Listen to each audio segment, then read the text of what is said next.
Nag-aral ka mabuti. Oo. Ikaw darating yung teacher mo niya, natin niya yung grades mo. Hindi ko alam kung ano na naman ang ginawa mo sa eskwelahan. Sige, tingnan natin. Tignan natin. Sus, sayang lang yung binibigay namin baon sa'yo kung hindi mo ayos yung pag-aaral mo.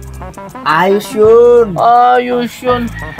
Yan na pala yung teacher mo. Hindi po kayo, pasok po kayo, teacher.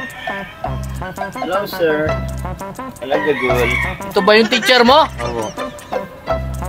Ayan, sir. Yung alaga ninyo, ang ganda ng records niya. Ayan. Bagsak na naman. Tignan mo yung grades mo, bagsak na naman. Paano ka nag-aaral yan? Diyos ko, Dagul. Mac, Kanor. Tignan ko nga. Puro na lang kasi cutting classes ang ginagawa niyan eh. Bulabulakbol yan eh. Pilipino, 70. Math, 72. English, 73. Ano to? ESP. ESP, 71. Music. Music, 70. EPP. EPP to, pasado, 80. Recess, 95. Madam, paano po niyan? Doon lang siya malakas eh, sa kainan eh. May pag-asa pa po ba to? Wala na. Ba? Kailangan ibalik niya sa grade 12 ulit. Paano kanyang Dagul? Paano? Magbasa lang, hindi niya alam yung spelling ng peso. Paano yon? Baka hindi po kayo nagtuturo. Nagtuturo ako, minuto. Pasado yan. Paano pasado ayun na nga? Bagsak nga eh. Tingnan mo, sama ng grade mo.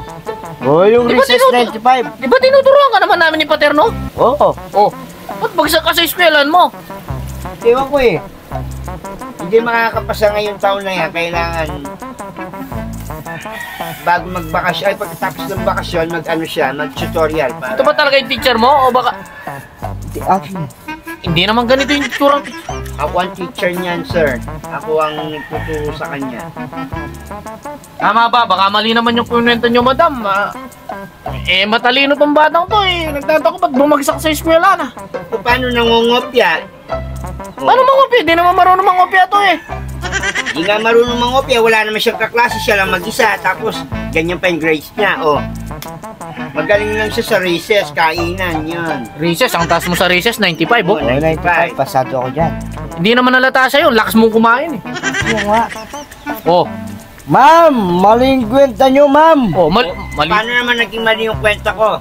Kalahating mga araw pa lang yan, ma'am. 70 pa lang yan. 70 kalahating araw. Di kung whole day kung yung 70. Di kung whole day 140. Di pasado pa. Ganun ba yun? Di ka pala marunong, Di ka pala marunong magkwentas eh. Dinadali mo na naman kami, ma'am eh. Di ba? Ulitin nyo to, ma'am. Mali yung kwenta nyo sa grade niya. Tama ba? Kapasensya na kayo ha. Balik na ako sa susunod na linggo. Tingnan mo, Tingnan mo. Magkwentahin ko pa. Kalahating araw pa lang pala yan yung pinapasok niya sa 20 ta. Sige. Si madam ha? Anak ka ng pu.